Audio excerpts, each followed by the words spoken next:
good morning to all our dear listeners, viewers. Welcome to yet another edition of Acfim Talks. Today, the 22nd of July 2022, and your host is Felix Kafuma as usual. And with me, I'll be joined by two gentlemen, and we are discussing the marriage between DP and NRM, DP's Democratic Party and the National Resistance Movement. But before we start, like it is usually the tradition, I welcome everybody and I encourage each one out there to subscribe to our social media platforms. If you've not yet liked and subscribed our YouTube page, you should do that so that you can be getting notifications. We are live on Facebook at Acfim, also live on Twitter, and also live on YouTube, live on LinkedIn, and those should be able to flash on your screen. Yes, you can catch us anytime between now, usually between 11 to midday, when we discuss the topical issues that are happening with the spin of money in politics. With me, I have two gentlemen. Yes, again, it's an all-male panel, and I'm guilty of that. Probably next time we'll see how we can ensure that we have a lady part of these discussions. But I have with me Henry Kasasha and Henry Muguzi. They are both Henrys. I think some time back, I had also a panel that had people with similar names. Today I have Henry Kasasha, who is a political analyst. He's also a democracy expert and a pioneer at NIMD, which is Netherlands for Party Democracy. He's among the people pioneered the Inter-Party Organization for Dialogue, and we all know how that space has been very influential in even the developments that we are going to discuss moving forward. Henry Kasasha, you are most welcome. Thank you very much, Felix, and thank you for inviting me yet again for another discussion about our politics and the future of our country. I'm very happy to be here. Always great to have you, Henry Kasasha. Also, again, I'm joined by another seasoned and regular Henry Muguzi, who is a political finance expert. He's also a democracy and governance analyst, and is also a pioneer of campaign financing in Uganda. Henry, you are most welcome to the show. Thank you, Felix. And of course, always an honor for me to be in this space and sharing a few insights for the betterment of our country. Good to be here. Great. Before we start, let me do some bit of introductions on, or provide a genesis on this discussion. You are all aware. If you are not, then let me make you aware that the President General of Democratic Party has been appointed in the President Museveni's cabinet as the senior minister in charge of justice and constitutional affairs. And this appointment was announced on the 21st, which was yesterday, of July 2022, coming a day after the marriage between Democratic Party and the National Resistance Movement having become official. And just the day before, the President Museveni, who also doubles as the chairman of the National Resistance Movement, NRM, and the opposition Democratic Party DP, President General Chairman Norbert Mao, signed a cooperation agreement at State House. In this agreement, which was witnessed by the Secretaries General of NRM and DP, that's Richard Odong and Gerard Siranda, respectively, the two parties committed to work together, and they also committed to a strong, cohesive, united, and inclusive Uganda. These developments are now the subject of debate across the country. Within the DP, there is a rift brewing as some sections of the party are in disagreement with this development. Some have called it a betrayal, others a sellout, and to some other a confirmation to what they already knew. In the NRM camp, the Mao acquisition has been seen as a huge score. The people of Acholi are also reportedly celebrating the news that one of their own has been appointed in a very senior position. Political analysts are weighing in on this matter with divided views. Some are supporting Mao's move and referring to it as mature politics, while others are disagreeing with this move, looking at it more as of DP getting in bed with NRM. Acfim Talks now weighs in on this debate in today's edition. Welcome to Acfim Talks once again, and let's get this off the ground. We discussed the marriage between DP and NRM. What does this mean to Uganda's democracy? So, gentlemen, let me start with you, Henry Kasacha. What's your take on Honorable Norbert Mao's appointment as a Minister of Justice and Constitutional Affairs? And what is it with the timing? Why now? The president is out of the country. Actually, this news filtered in through social media. Well, I think that, thank you very much. First of all, I want to congratulate my friend Norbert Mao upon his appointment. I have already tried to reach him and have not yet been successful to extend my congratulatory messages and also wish him well and good luck in his new portfolio as Minister of Justice and Constitutional Affairs. I think Honorable Mao has been appointed to a very key and central ministry, which is critical at our political junction in which we are, where the country is talking about reforms. And Honorable Mao has also been very, very strong advocate for various reforms, many of which are legal reforms. So he's going into this ministry is a very delicate decision, and it's a very courageous decision because one, there's the expectations, but of course there's no guarantee that he's going to deliver.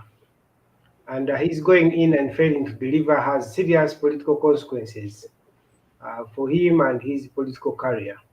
So I think that overall, he's going into this ministry is a good one, but it's also a gesture that maybe we can explore and see whether something can happen.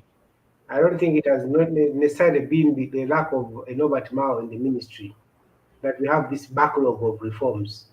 But never know, he can push or he can create a buy-in on the part of government. Otherwise, I think that the whole agreement has come in a very, the circumstances under which have also made it extremely difficult for the agreement to take off. It has come at a time when lately DP has been in fight with other political parties, particularly NUP and FDC for some time. So there has been some kind of bad relations within the opposition. It has also come as a surprise to many. Many did not expect that this was coming up, and both within the Democratic Party and within the overall political space. It means a lot, and this is the debate that is opening up in the country. It means a lot for this country as a whole. It means a lot for the Democratic Party as a political party. It means a lot for politics, really. It is trying to create a new way of cooperation where parties are trying to come together through a formalized and structured institutional relationship. This is the first one of its kind in the last couple of years. It also has serious implications on Mao's political career and where he will be after this 3 years to go, because this agreement is supposed to run for the next 3 years until the expiry of Parliament. So I think that the questions that we are going to be looking at beginning today until the next 3 years is whether this arrangement will deliver, whether this arrangement is a sellout on the part of the Democratic Party, whether this arrangement is going to create some more internal debates and discussion within the Democratic Party, because I think this arrangement can take DP for the next 3 years, and they may not even prepare for 2026 because of this agreement. So a lot is coming up. We have already heard voices from members of the party expressing ignorance about this. And that also brings in the question of internal democracy and internal participation, particularly if you are trying to talk about institutional relations. But overall, I've looked at the agreement. I think that it depicts the general principles, many of which are within the constitution of Uganda. The idea that we want to build a united Uganda, I mean, I've been in IPOD. Basically, the preamble of this agreement is really the preamble of the IPOD MOU. So it really builds on the spirit.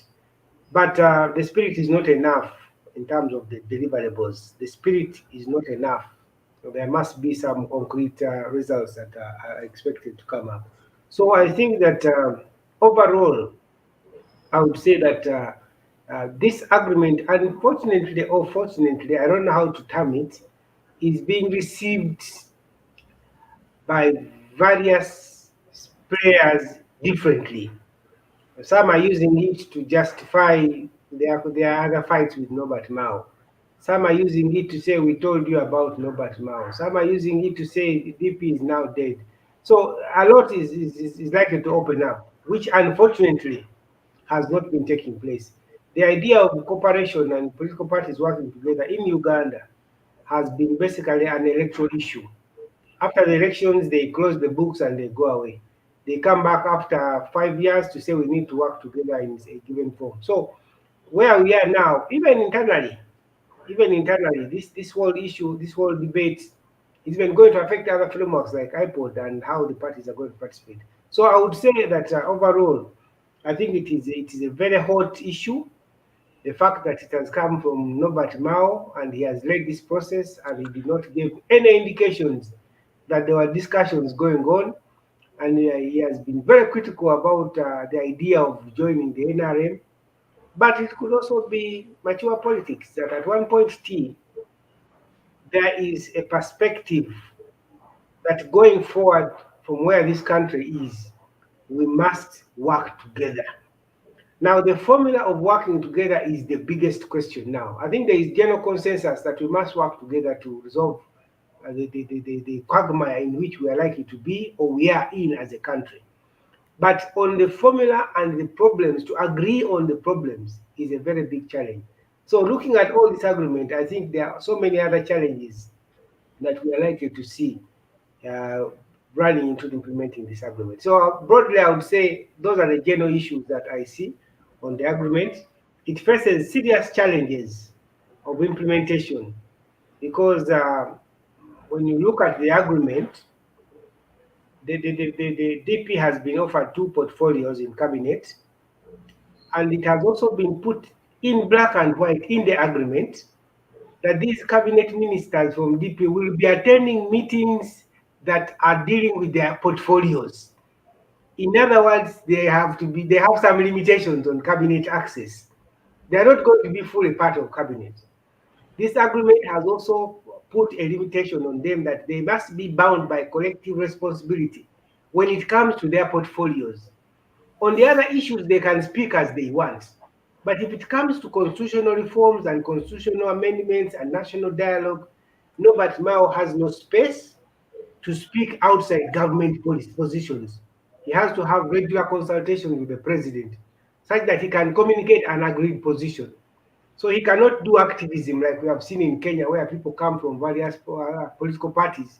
They're in the same government and they are disagreeing. This is not available in this agreement. However, DP has had the space to continue disagreeing on other things. If it is KCCA, if it is border, if it is environment, those ones you can disagree.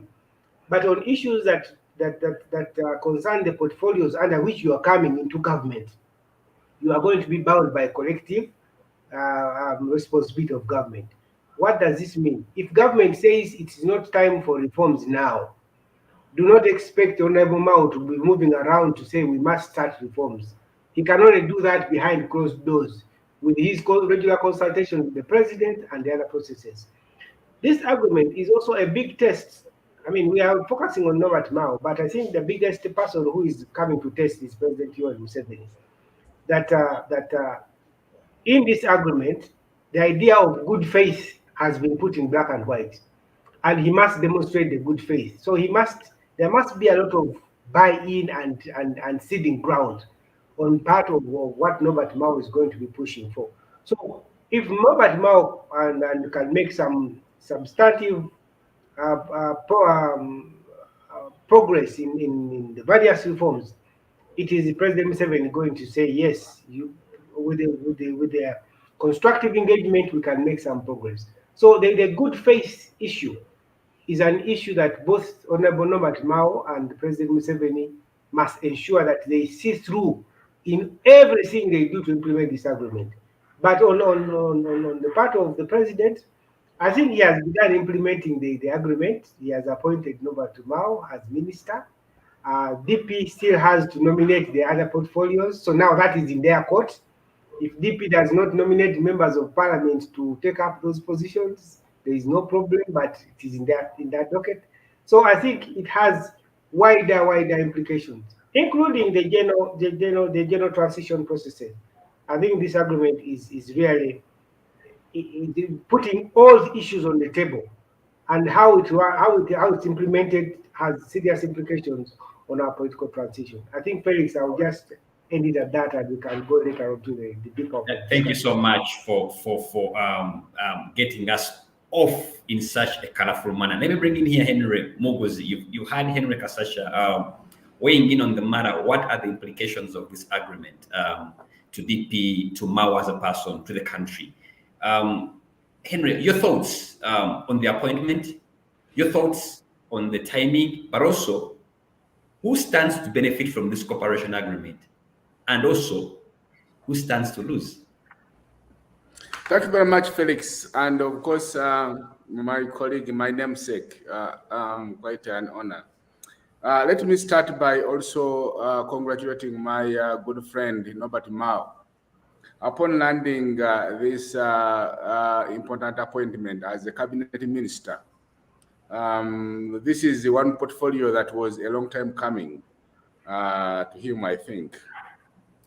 Now, the whole notion of working together as political parties is not new. We have seen in other electoral jurisdictions that that political parties coalesce to form government.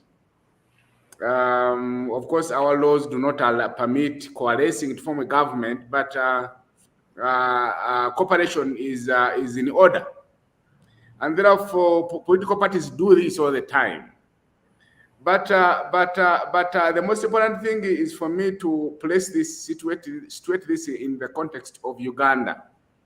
So in the context of Uganda, you have this one man that has been in power for 37 years, and this one man will only do an action when that action serves his interests. Now, his interests are quite clear. The interest of General Museveni is to survive in power, to extend his regime. And the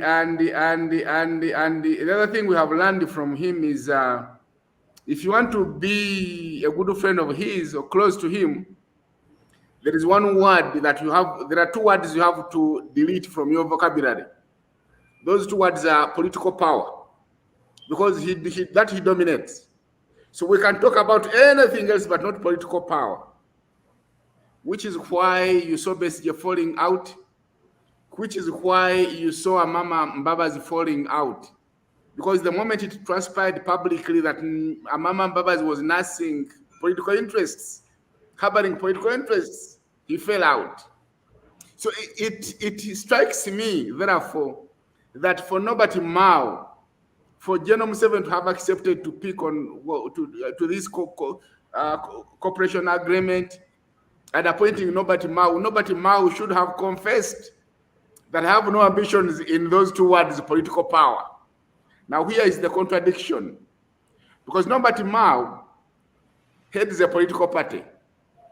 When a political party is formed, it is expected to work with an ideology that would ensure the realization of the dreams of its founding fathers. Now, the dreams of the founding fathers of the DP were to capture political power, because Benny Chwanaka was in power between 1960 and 1961. But also a political party is formed to aspire for and capture power.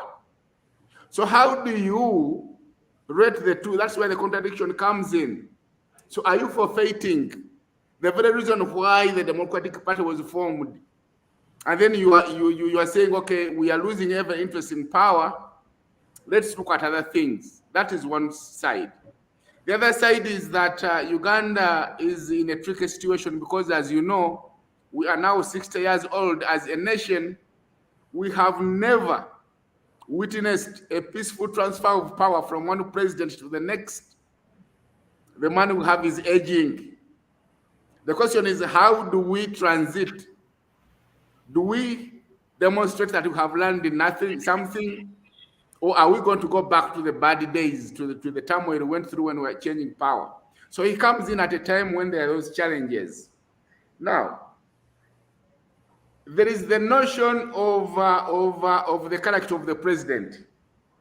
We have seen for the longest time that every time Genome 7 meets another political aspirant or someone who nurses political ambitions, is Genome 7 that captures the other one. So are we staring at captivity of Chairman, Honorable President General Norbert Mao in the face? We talked about the cooperation agreement. My brother Henry talked about it. The question is that cooperation agreement, whatever it is, and of course it's very flowery, the English, and the propositions in there are quite tempting. Never mind. But is this agreement binding? Well knowing that the organs of the party were not consulted, did not participate in this. And if it is binding, on whom is it binding? You see? And then, how is Mao as a president of the party going to juggle between two antagonistic ends? The first one is, if you are working in the cabinet of Genome 7, then you are of course bound by the principle of collective responsibility, and Henry talked about this. So when it comes to collective responsibility, which position are you going to propagate and advance? The position of NRM. And there comes the contradiction again. Because the principles of DP, the philosophy of DP is quite different from the philosophy of the NRM. And so I think this being a new development and a new perspective in our politics, I think for us as political scientists, all we can do is to keep monitoring this space and learn from this.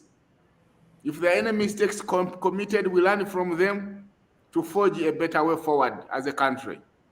I stop there for now, Felix. Back to you. But also you asked me the question, so who stands to benefit?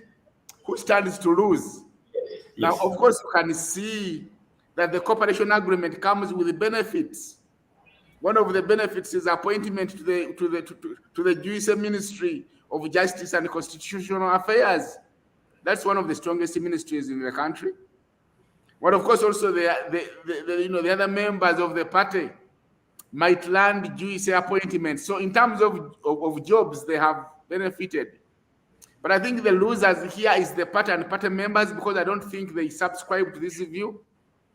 But also the other loser would be the opposition. The party is in opposition. Because you see now you have lost a player that has gone to work the other side. And what that does, therefore, is that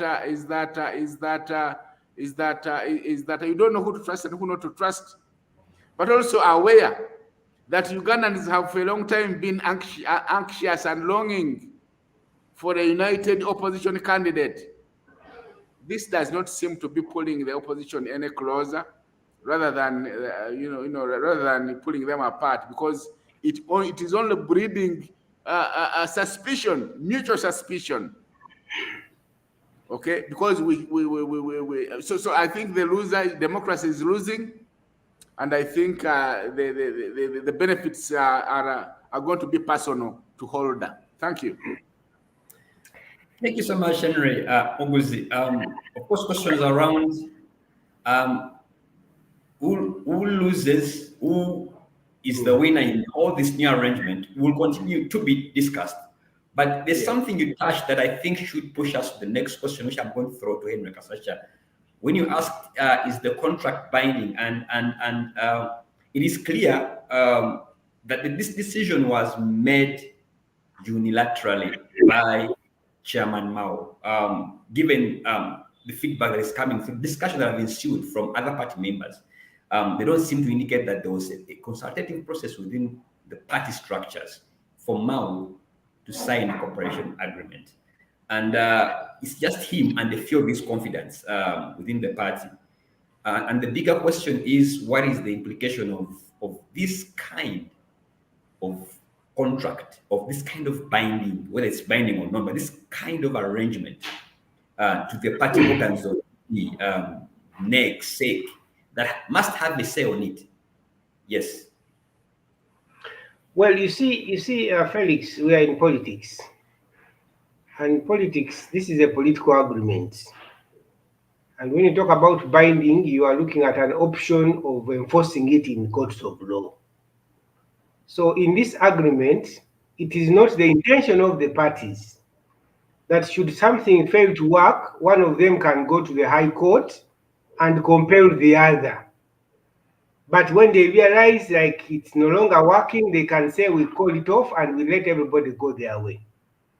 Secondly, is that political institutions vest a lot of power in their party leaders. The executive authority of the president can bind the whole political party.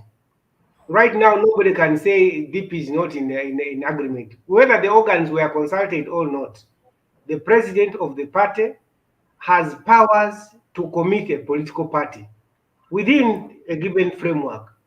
Likewise with the NRM, I think you can look at DP today, but even tomorrow we can say were the sake of NRM consulted. So when these organizations are established as political organizations, especially in our developed countries that have big man politics, too much power is vested in a leader to make decisions and update you as you go along, which I think the Honorable Mao has said is going to take this agreement to the party to understand it and bless it, not to approve it, not to veto it, but they will have to say this is where we have gone. But if the party takes a decision, they can say we are out of this. And eventually, the implication will be that there will be stalemate. DP has committed to support government positions in parliament.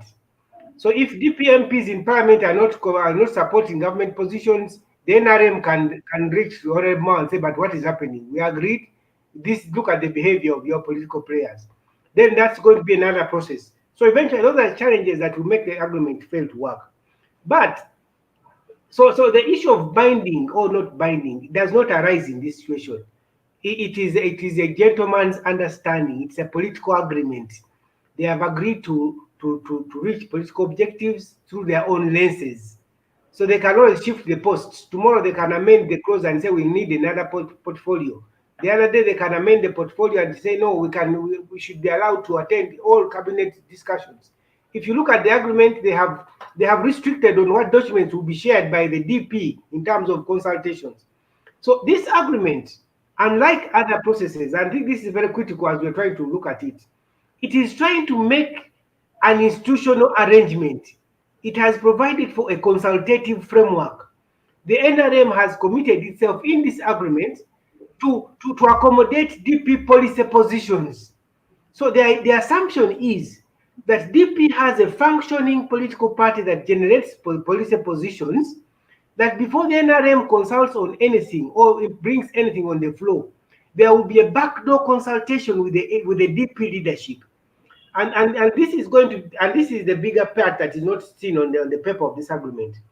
It assumes that these political parties are functioning institutions, that they have a policy on environment, they have a policy on oil, they have a policy on relations, they have a policy on this.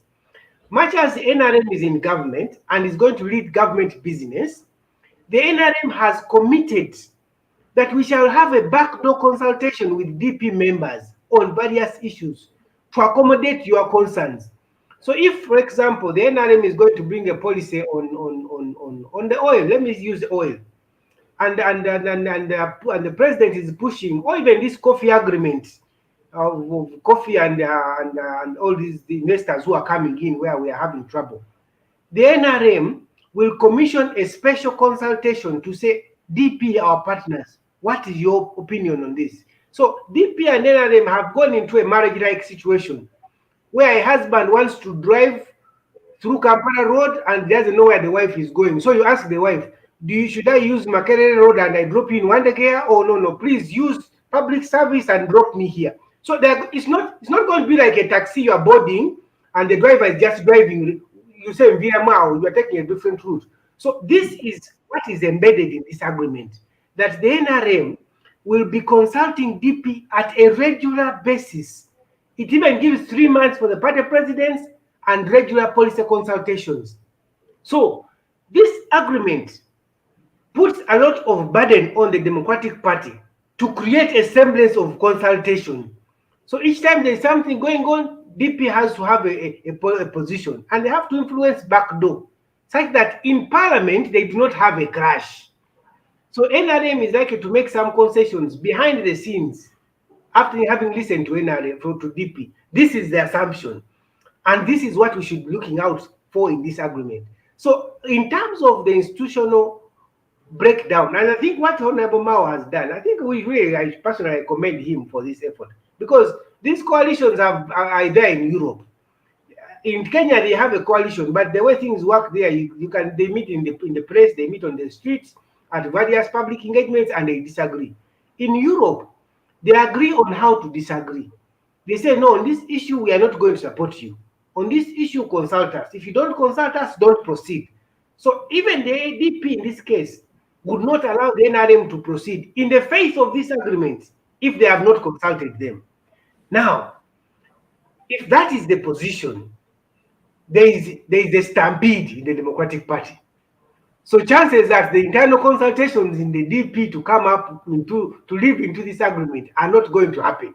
Because what is happening in DP, it is now a stampede. We don't like this.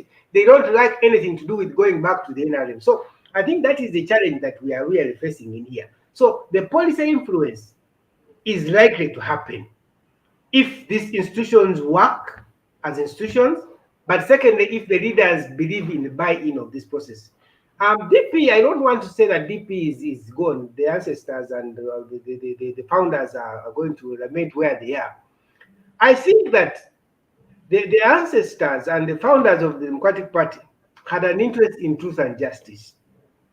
Now, NRM has given this country an impression that if there is anything we don't disagree with, we shall come and listen to you in good faith, without any tear gas, without anything. We are not going to fight with you. If they are going to disagree on public order management, if political parties are having, and this is likely to come up, if, for example, NUP is having an activity and the police is stopping it, and the DP has an opinion that this is against the fundamental values we believe in, the values in our memorandum, DP should not go and call a press conference and condemn what is happening. DP now has a back door where they can go and talk without camera and say, but this is against our principles. You're also endangering our political standing. Please reform on this. Please concede on this. So it creates that kind of window. Now, the real test is, can this window work? And are the members of the Democratic Party ready to buy into the thinking of the president that this is possible? And did the president do enough and sufficient preparation of his political party to go into this kind of direction? Because we only have 3 years. This agreement is up for 3 years. DP is likely to spend 1.5 years fighting the agreement. And by the next 1.5 years, they are all running into the constituencies to campaign, and then are choosing so and so for failing the party and what have you. So it's really a call on leadership. And I think that personally, when I look at this agreement, I'm looking at the functionality of what it tries to bring on the table. And I think that we can judge, before this agreement, we had no yardstick of assessing these coalitions. Now we have a yardstick that I will be meeting DP after 3 months, or whoever was meeting, they were asking them, so how are your periodic consultations going on? Then they can tell you, we actually don't meet the president. They can tell you, they are progressing. The president has made concessions on this. He has made concessions on this. Others don't have to be part of this to benefit. I mean, the opposition will not have to be part of this to benefit. The wider opposition. I think what they have to do is that they say, no, but Mao, you are with your friend, President Museveni. We know his character. He does not believe in these things. But you have convinced he can get something off him. So Nobody Mao will go with the issues. And once government has ceded ground, the whole country is going to benefit. So whether you are part of it or not, this framework has a potential of testing even President Museveni's character. Because everybody is saying this man is character. This man can only talk when he's benefiting. This man. Now, he has had somebody who has offered his political career to sacrifice and give him the opportunity to say, I have a different character. I can listen to people and make concessions. But if they have fundamental differences on the political problem, nothing is likely to happen. And one of the issues is what Henry has talked about. This country has never had a peaceful transition of power. President Museveni has a very fundamental position on this one.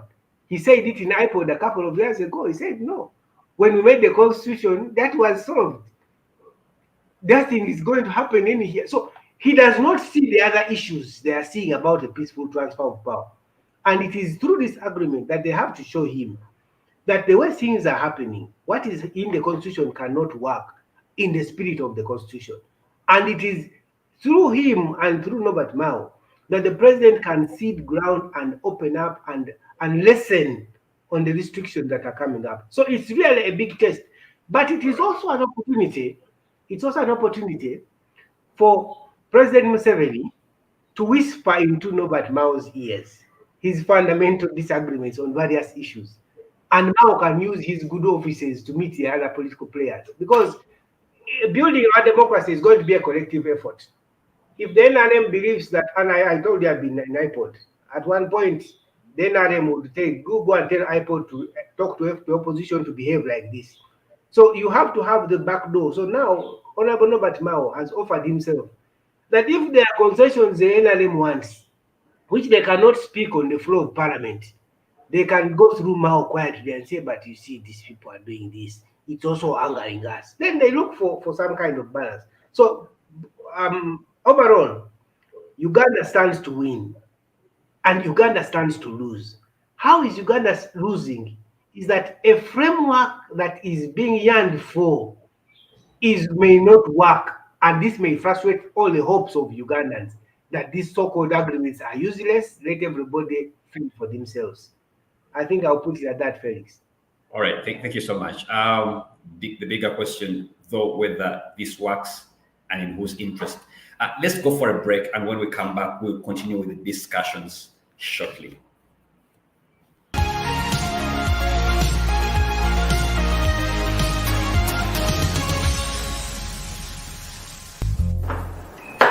So, Madam MP, I'm so honored to have you on this interview.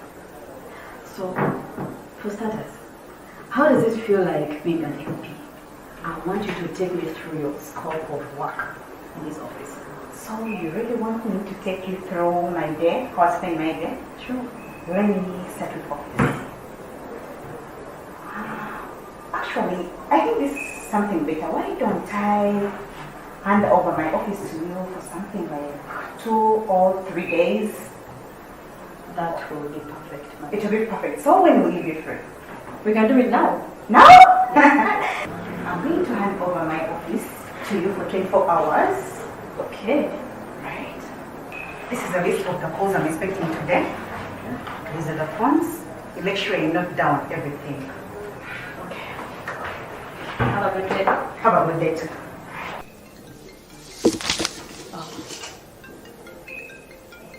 Yes, please, Officer for MP. Yes. Please, I'll call you back.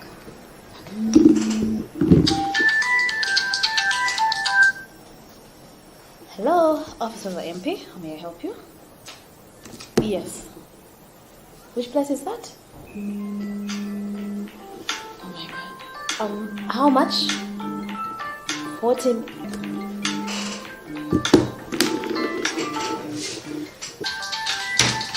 My God! Is this what she goes through? Oh, whatever. Thank God you're back. I can't do this anymore. But we agreed for 24 hours. What does that mean? I don't know how you do it. Let me just look back.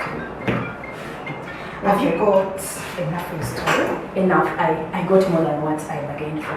Thank you so much. Voters redefined the work of an MP. I buy food, I pay for burials, I pay school fees for so many, I pay hospital bills, I buy seeds and donate. But why? Tell people the bitter truth. They don't want to know. Do your job. Which is? Make laws, protect the democratic government, oversee the implementation of the government programs. They don't want to.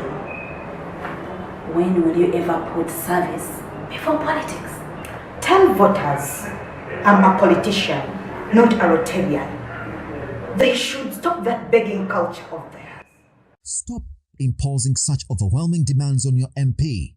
The statutory role of an MP is to perform legislation, oversight, budget approval, and representation. Contribute today at www.politicalfinanceafrica.org/donate.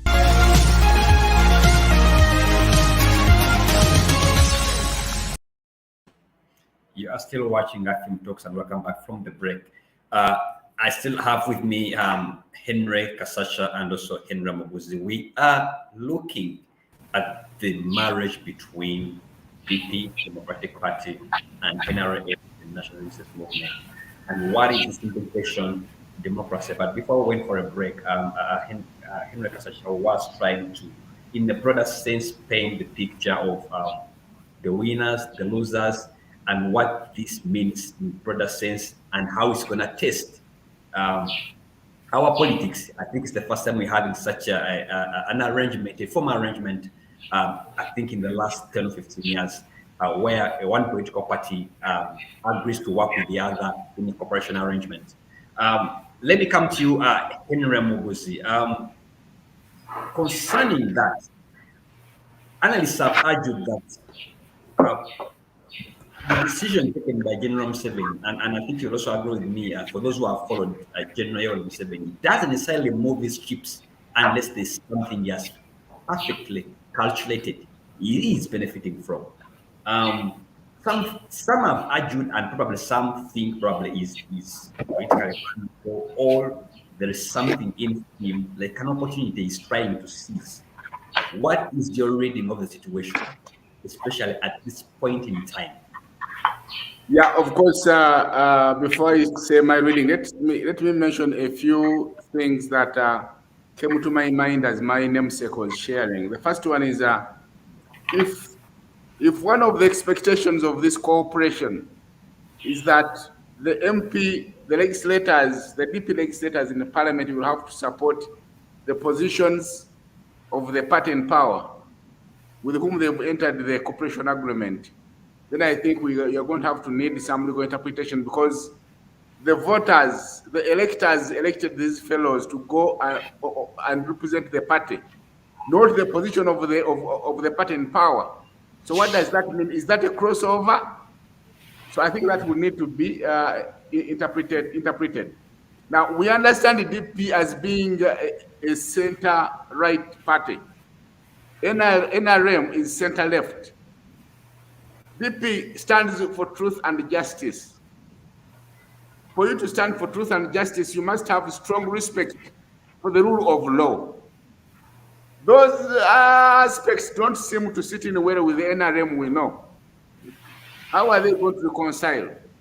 The third one, if it's one of the agreements that they will have to first seek the concurrence and review, NRM shall seek concurrence and review of DP. Have we known NRM to do this? Our brothers in Nigeria say that if it has been a goat on Monday, a goat on Tuesday, It cannot become a cow on Wednesday because the court is a court. So do we expect them to change their modus operandi? Those are questions we need to ponder about as the citizens of Uganda. Now, I alluded to this in the beginning, that the General Museveni we know is a Museveni that will do something when it suits his interests. Now, we know that as we speak, the regime is at its weakest, okay, because of its overstay. But that notwithstanding, his major interest is regime survival. So there must be a way in which this appointment is going to serve the interests of regime survival. Now look, why the Ministry of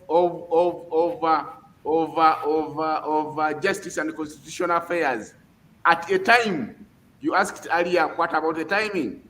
At a time when the regime is contemplating a constitutional amendment, there have been some discussions, loose discussions about the shift from presidentialism to parliamentarism. And what else is in that shift? Because we do know that on the cards of the regime, the issue of constitutional review is there. Now, has the general that we know understood through his very laborious homework that Nobody Mao is the person to deliver the goods? Maybe, or maybe not, but that remains to be seen. And what about the appointment of Hamson Obua into the very sensitive and strategic place as chief whip? You remember, if there's going to be any amendment of any sort, then the chief whip has to play his role in terms of whipping the party members. So I think there is something that we should be able to see. I don't think it is merely collaborating, cooperating, and blah, blah. There must be something that the general that we have come to learn and know over the last 37 years is seeing. And if it's not constitutional review, there is something that he wants to pass. And therefore, I think let's keep our eyes open to monitor and learn, because for some of us who did political science, we are learning every day from this man, and you're writing a book. I'm personally writing a book on this man, so that so that we can be able to predict the future. Back to you, Felix. Thank you so much, Henry Moguzi. Let me come to you, Henry Kasacha. I know you might have, you may well have a position on what Henry is just submitting in terms of probably what the president is looking at in this cooperation agreement. What is it in for him, individually as a president, but also probably as NRM, the party in power. But as you also answer that one, also help us understand probably what are the lessons the rest of the opposition political parties can draw from this development. Remember, UPC took this road. The difference was that with UPC, I think they never formalized, but somehow they are collaborating. And we've seen some people have argued that UPC is an extension of NRM as a party. So Mao takes the path of having something probably formalized in a cooperation agreement. Should we expect others to join? There have been some hush talks that probably FDC or no. What's your take? Well, you see, personally, I don't expect them to join. I expect them to enjoy the fruits of these processes. I've been facilitating dialogue, and at one time I want to tell you that FDC had told me that we don't have to be part of NSCI signing. Let the NRM just do the right things. We don't have to sit there and then have the photos and the donors see that they are facilitating political leaders to sit together. That's not important. Let them follow the law, and this country will be free and safe. So others don't have to join. What they need is that there must be a communication on the issues that stop democratic growth. And this is the problem that we are having. They believe that the NRM is blocking democratic growth. It's killing the spirit of multi-party politics. And the NRM hides under law and order to say we are safeguarding central business district, as if central business district is a fundamental human right. So these issues will require communication back and forth and the consensus position reached. So if Norbert Mao can deliver this, the others will celebrate. Secondly, I would say that this could be a starting point that any cooperation, especially as we go into 2026 general elections, parties must cooperate, must have an institutionalized framework, which will include sharing government money. Because if we don't field candidates and you support your candidate, we must agree that you are going to give us 15% of the overall money you get. So if NRM has agreed with the DP that in 2026 we are going into an election and don't field candidates in this sub-region, and then when you have candidates, you get chances of getting more money in parliament. The NRM will say we shall give you a sub-grant of 15% of our money. That is not, this is not blocked anywhere in the law. So NRM or DP or FDC can have an alliance that if you support our candidates, when the money comes after we have got into parliament and have more seats than you, we shall compensate your efforts by giving you a quarterly percentage on the money we get. So they get 10 billion, they'll be giving JEMA or DP or whatever 1 billion. And that is an arrangement they can use for institutional goals. So what the others can learn from this is that any discussion going forward, if NUP is going to work with whoever political party, FDC or whatever, let them institutionalize. Otherwise, if you don't institutionalize, you are going to be in the same cycle and you are making Ugandans lose hope in these coalitions. I mean, today we are now in a very difficult situation. If the parties have been fighting together, and then they want to come and say we are going to work together, they can't agree on the basics. Why the parties fail to have a meaningful coalition is that they could not agree on the fundamental political issues of power. People have been campaigning for 5 years, making ground. Then you say here we are bringing FDC. Here it is. This is a new area. Now this region is for this party. Now that is going to be, politics is about power. And I want to agree with Henry. The president could not sign this. This is not a charity. It's about power. And if you look at it, even Mao is aware, this is about power. Unlike all the other agreements we have seen, this is, I mean, you see the intention, whether it works or not, but the intention is clear that we want to influence something. So whether the character betrays them, they have given it a benefit of doubt. Let us take him by his word. And if his word does not come, they will not go to court. They will have to come and tell Ugandans, we entered this arrangement, it cannot work. And from this day on, we are out of it and we are forming another alliance with another political party. This issue of allying is not cast in stone that you are traditionally going to be with the FDC and DP and JEMA. Elsewhere, look at Kenya, what is happening? Ruto was with the Uhuru just 10 years ago. Now they are head on. Raila was the other side. And the alliances are moving depending on the power question. The issues why the Kenyan alliances are moving is people are negotiating positions. Now you would ask me, if really DP went into this, would they only negotiate for 3 positions? The one of this minister and the other minister and and the committee MPs. Why didn't you have a substantive negotiation? Because even the agenda is so restricted. They did not discuss negotiate from this agreement. You can see that the only issue that DP put on the table is transition, constitutional reforms, reconciliation. DP did not put the economy on this issue. That economy is in the general issues of we shall consult you on other issues. So they cannot be able to say we need to have a position in this ministry to say, because they are not sure even how this government operates. You think you are going into those ministries, but the power is not there. You're just going to go there, enjoy your VIP and forward drive and all these access, but the decisions are not going to happen there. And even this comes, even if we are looking at Norbert Mao, well, let us not expect Norbert Mao to deliver miracles. I would actually look at it as bringing a Harvard professor of surgery. You bring him to Chisenyi to treat people. And this professor of surgery has to depend on the lab in that hospital, that facility.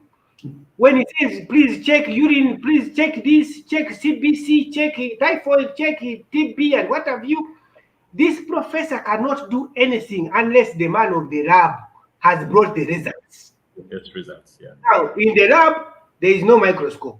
In the lab, the other technician is not interested. The other one works when he wants. So this professor of surgery from Harvard is not going to do an operation in Kampala. And he'll go back to Harvard saying, I was not successful because the lab was not functioning.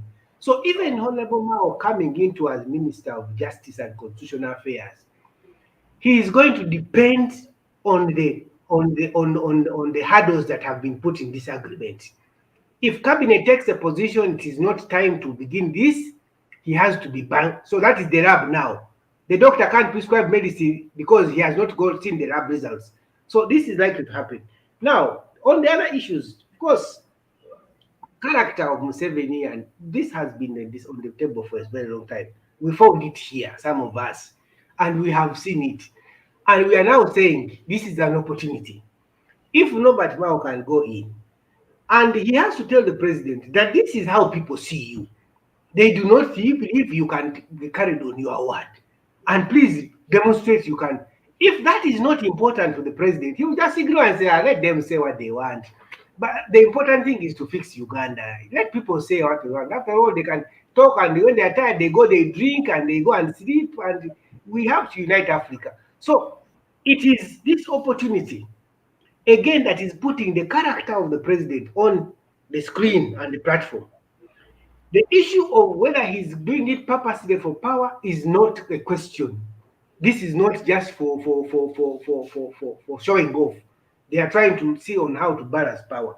Then, of course, Henry, you said the regime is at its weakest. Yes, it could be at its weakest, and it has to look at all the options. That yes, now at this point, the only thing you have to do, if you're fighting someone and you realize you have run out of bullets, you begin saying we have so many people have died, let us call for a ceasefire as you wait for backup. And this is a tactic. So this could happen now. By the time you have realized your backup, nothing has been delivered on the substantive policy issues Robert Mao will be putting across, and that may be a different story. But if this does not deliver, it's not a guarantee that DP will walk out. It's a guarantee. It could be that DP may break, because the environment where Mao is in is going to be extremely hostile. We told you, you are a sellout, we can't trust you, you are a mole, you have come back. This is going to likely to continue. So it's really Mao putting his political career at the firing line. But as he puts it on the firing line, there are some elements that we think, let us try them. There is no hurry. We have been here for 36 years. I mean, dialogue I facilitated dialogue from 2011. I know it takes a lot. You can sit for 1 year, and on the signing day, people say this clause is not right. And I give you an example. In IPOD, we had sometimes discussing police brutality. And the opposition was saying police uses excessive force. And then NRM said it is not true. They said, no, sometimes police use excessive force. So NRM was insisting, sometimes police use excessive force. The opposition was saying they use excessive force all the time. We failed to agree on a document, simply of that one. And I remember in one of the meetings, an NRM member says, how much violence does the traffic police use? Don't generalize. You see how we are now this. So this one brought an example. No, when you make that statement, it creates an impression that the police is going out on people all the time. And then somebody, NRM delegate says, but how much violence do you see traffic police officers using?